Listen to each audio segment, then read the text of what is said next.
Kahit isang malaking patatas lang, makadadagdag talaga ito sa ating recipe ngayon. Ilalaga lang natin tong patatas para mapalambot.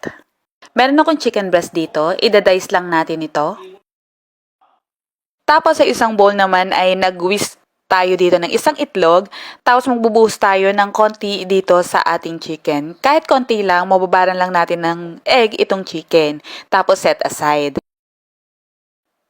Ito namang nilagang patatas ay idadice din natin at ilalagay na natin sa ating food processor itong ating chicken, patatas, sibuyas, bawang, dahon ng sibuyas, breadcrumbs, asin at paminta.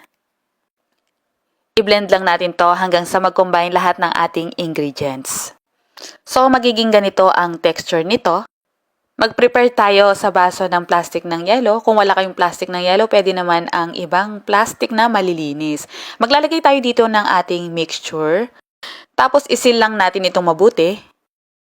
At mag-create tayo ng butas dito sa pinakasulok. Pahiran muna natin ng konting oil itong ating sisidlan. At saka na natin i-squeeze itong plastic na may chicken potato mixture.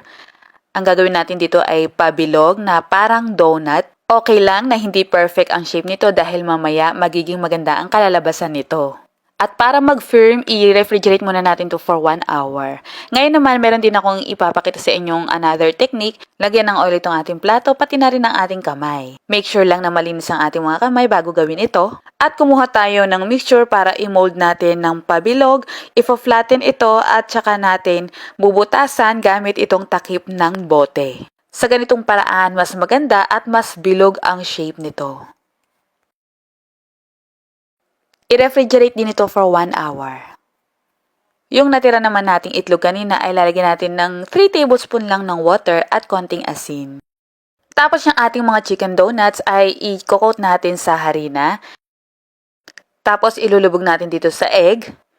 At i-coat naman sa breadcrumbs. Prituhin lang natin to hanggang mag-golden brown.